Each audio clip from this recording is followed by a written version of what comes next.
Questo lucidacruscotti pulisce qualsiasi cosa. Io lo uso praticamente per la qualunque, non diciamolo alla mia amorosa. Ma vecchie chiavi inglesi, avete mai avuto a che fare con INPS, INAIL o assicurazioni varie?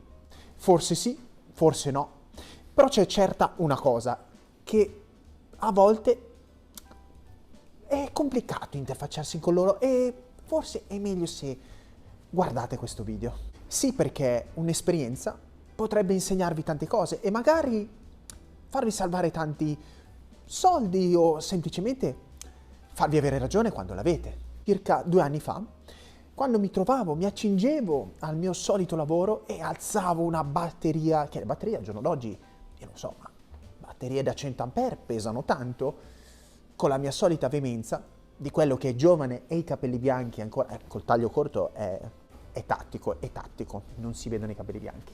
Ma al diavolo i capelli bianchi, io sono giovane, per cui alzo la mia bella batteria e un lampo, non so cosa succede, ma mi ritrovo bloccato. Era forse il fischio nell'orecchio di qualche cliente non soddisfatto? Un sassolino nella scarpa?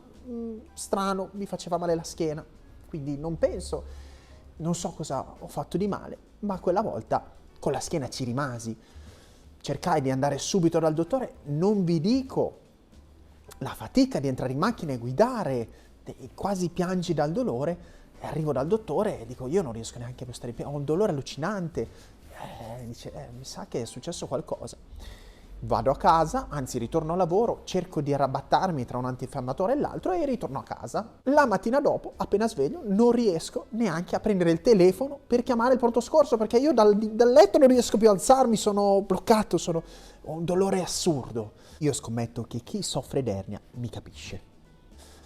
Dopo 1000 peripezie riesco a chiamare l'ambulanza che viene a prendermi, io ero da solo in casa, verso le 10, sì, sono state anche abbastanza veloci. Immagino l'idillio di scendere dal 5° piano con questa carrozzina e io che non riuscivo a fare nessun movimento, se non quello di stare accovacciato, stile bomba, tufa bomba, e dover andare al pronto soccorso, ti dovevi lanciare per cercare un pochino di sollievo e stenderti in qualche modo sul lettino dell'ambulanza. Comunque arriviamo al pronto soccorso e non mi diagnosticano nulla se non facendomi un classico bombardino, una roba spaziale che a detta loro dovevo praticamente guarire. In realtà non guarì, anzi non riuscivo neanche quasi a alzarmi, però viene a prendermi la mia compagna al pronto soccorso che dalla mia chiamata solo nel pomeriggio o così, prima mattina scopre che io ero in pronto soccorso, la chiamo e gli dico senti vieni a prendermi perché ho un problema. Torno a casa e da qua inizia tutto un calvario, perché io, chi mi vede i miei video lo sa, sono appassionatissimo del mio lavoro e per me il mio pensiero era adesso io lavoro come faccio. Ovviamente il dolore mi annebbiava anche la ragione, cioè non si può spiegare, non ci sei con la testa, non ci sei. Tramite un amico quindi riesco a farmi portare a fare una risonanza magnetica perché dalla TAC, cos'era? La radiografia fatta, non so perché alle pronto soccorso hanno sempre questa mania della radiografia e la TAC, no. Comunque mi portano a fare una risonanza magnetica, sì, ovviamente a pagamento perché di tempo non ne avevo, e mi trovano un'ernia di 1,7 cm per spulso per il fuori e 1,5 cm per il basso, sì, una roba del genere, forse anche di più. E questa mi creava parecchi problemi considerando che io a casa stavo quei 2 o 3 giorni che sono stato a casa prima di fare questa, ovviamente non lavoravo, non potevo lavorare, se non fare qualcosina al computer, ma non ci riuscivi perché non dormivi, non mangiavi, non ci facevi niente. E sono stato per terra, vivevo per terra, ho scoperto cose interessantissime in quel periodo, che in casa mia, nella cucina passa un tubo caldo, quindi potevi appoggiarci la testa e vi giuro che dormire per terra sembra facile, ma uno che non è abituato non è il massimo. Io dovevo gattonare a casa, cioè non so se avete capito, ma io vedevo il mondo da così, 24 ore su 24. Insomma, il problema era da risolvere, psicofarmaci, cortisone, la ricerca infinita la notte dentro la borsa di medicinali per trovare un po' di sollievo, ma di sollievo non ce n'era perché quel dolore è nervoso, quindi o prendi degli psicofarmaci pesanti oppure non ti passa, è persistente. Dormire impossibile, mangi per terra, insomma, è una vita abbastanza Fortunatamente chi mi ha fatto le risonanze magnetiche conosce anche un chirurgo, bravo, a Monza, e quindi decido di contattarlo e mi fa una visita. Quell'ernia è da operare, perché sennò rischiavo addirittura di non poter più camminare e io ho sentito di persone che non camminano più con queste ernie. Tra l'altro più stai fermo, più il muscolo va giù e quindi è una catena che la cosa peggiora. Peccato che con la sanità pubblica io avrei dovuto aspettare mesi prima di farmi operare, con ovvie conseguenze economiche sul mio lavoro, di gestione, perché manca una parte importante nell'officina, quindi logicamente qualcosa si perdeva. Sì, ok, non è importante il lavoro magari in quei momenti, ma per uno che ha dato la vita per il lavoro è importante come. Quindi questo chirurgo in sostanza mi consiglia che forse è meglio farsi operare come solvente. Non che volessi spendere i 15.000 euro per farmi operare, ma in quella situazione avrei speso anche di più, ragazzi. E quindi insomma pare che non avessi scelta e il tempo passano 2 settimane e riesco a farmi operare. Tra l'altro in 2 settimane velocissimo. Il trattamento tra solvente e non solvente è abnorme, era la prima volta che mi capitava e sinceramente ci sono rimasto anche un po' male. Attenzione, non è una critica a chi ci lavora nel sistema della sanità, però c'è una disparità non indifferente. Comunque mi operano e finalmente dopo qualche settimana riesco a tornare al mio lavoro con non per niente conseguenze, perché la gamma formicolava, camminare non si riusciva, allenare facevo fatica, camminare non si riusciva, facevo comunque fatica, nonostante il dottore mi dicesse dopo i giorni post ricovero di non uscire, ma io ovviamente uscivo per camminare, per cercare, per uno che addirittura si allena anche tutti i giorni, figuriamoci cosa vuol dire star seduto, cioè non lo tieni fermo, io facevo le flessioni anche con i dolori, per cui sono malato. Ed è qua che inizia il calvario con questi enti, INAIL, INPS, perché io dico, ma io le ho sempre pagati. Ok, non sarò il più giusto al mondo, ci sarà chi è più giusto di me, ma io li ho sempre pagati da ben quasi 18 anni. Qualcosa mi riconosceranno. Avrò diritto almeno ai giorni in cui non ho potuto lavorare. Avrò diritto a qualcosa. Sono una partita IVA, sì, sono un lavoratore dipendente, però avrò diritto a qualcosa. Si inizia col dover aprire il sinistro con l'INPS o l'INAIL, insomma l'ente, già qua il problema perché il dottore si era dimenticato di aprire, per così dire, la malattia, perché io ero un partita IVA, ma comunque riusciamo in un modo a farlo e quindi, vabbè, parte, domanda bocciata subito. Dico, ma cosa è successo? Perché? A quanto pare chi soffre di ernia, e mi pare che forse qualcosa come il 50% di chi fa lavori un po' pesanti, soffra di patologie come questa, non ha diritto a alcun risarcimento, non può ottenere nulla perché probabilmente quel fattore è un fattore di sforzo eseguito in vari giorni che poi è culminato con un evento acuto che è la fuoriuscita di un'ernia.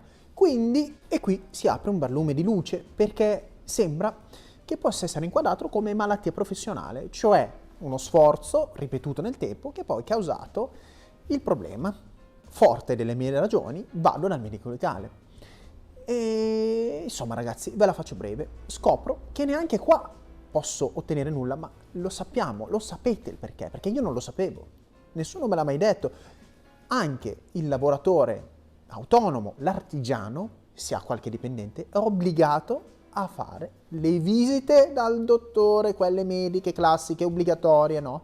Ma a noi nessuno l'ha detto, nessun consulente che segue i miei dipendenti me l'ha detto. E tra l'altro, non avendo fatto io le visite, probabilmente se succedeva qualche problema a qualche ragazzo, erano volatili per diabetici.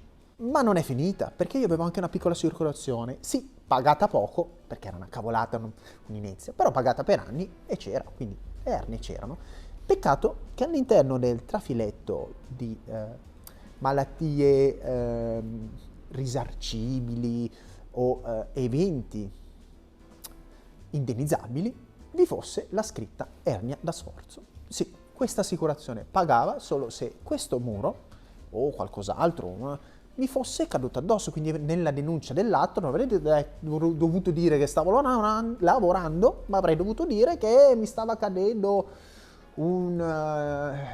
cazzo mi cade addosso, cioè, vabbè, insomma, morale della favola, 122 euro di risarcimento per quasi 18.000 euro spesi in totale. Però ho recuperato con le tasse avendo speso, messo in detrazione parte dell'operazione, delle medicine. Sì, ma secondo voi? Ma è normale? È normale che in Italia, io parlo in Italia, magari all'estero anche peggio, io debba andare a leggere per ogni assicurazione che ho, perché succede anche con le macchine, ragazzi.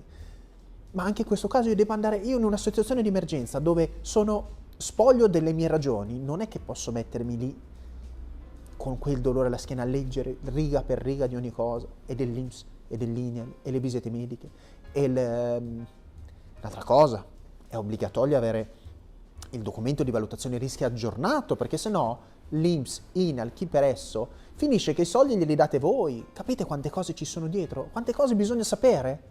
Che uno in una situazione così finisce per dimenticarsene e pensa che insomma sono ragioni che verranno poi valutate dopo e che ci sarà comunque un modo, un attenuante, sì, magari ti pagheranno meno, ma ti pagheranno qualcosa. Invece, quindi ragazzi, se siete dipendenti, sperate che il vostro dottore abbia avuto, perché purtroppo le cose le impari così qua, quando ormai ce l'hai in quel posto e quindi inizi a formarti la tua bella corazza, ma se no è difficile quando ti capita. Sperate che il vostro datore di lavoro, insomma, abbia un po' già la pelle bella ruvida, che si sia fatto già qualche callo, e allora si sia protetto in tutto e per tutto. Ah sì, è vero, poi magari ci pensa lui, ma comunque non è sempre detto, perché potrebbe dichiarare fallimento e non so che soldi o che risarcimento una persona possa avere, perché è veramente complicato.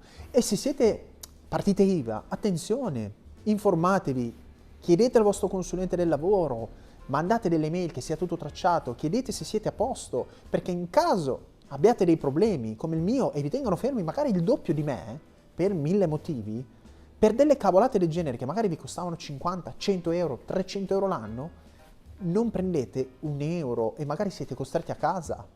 Io lo so che in Italia, nel mondo, ci sono tante persone che vogliono fregare, quindi è giusto che ci siano dei sistemi di controllo, di verifica, ma è veramente giusto che persone oneste debbano conoscere solo nel momento dell'emergenza certe cose. Perché non le metti obbligatorie, metti dei corsi di formazione, non lo so, un qualcosa che metta le persone nelle condizioni di capirle certe cose, non nell'ignoranza.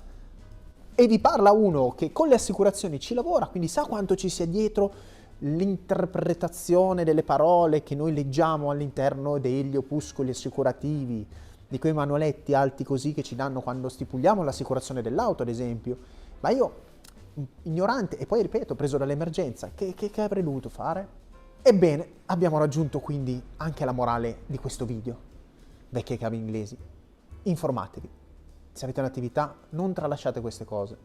Affidatevi a dei professionisti che vi avvisino, perché se no le cose le scoprite quando mai è tardi. E già, e se non avete fatto le visite, se siete partita IVA, fatele. Non è che voi non dovete farle, fatele, anche se siete soci, non lavorate, eccetera. Fatele, perché se succede qualcosa poi finisce che i cash li dovete dare voi.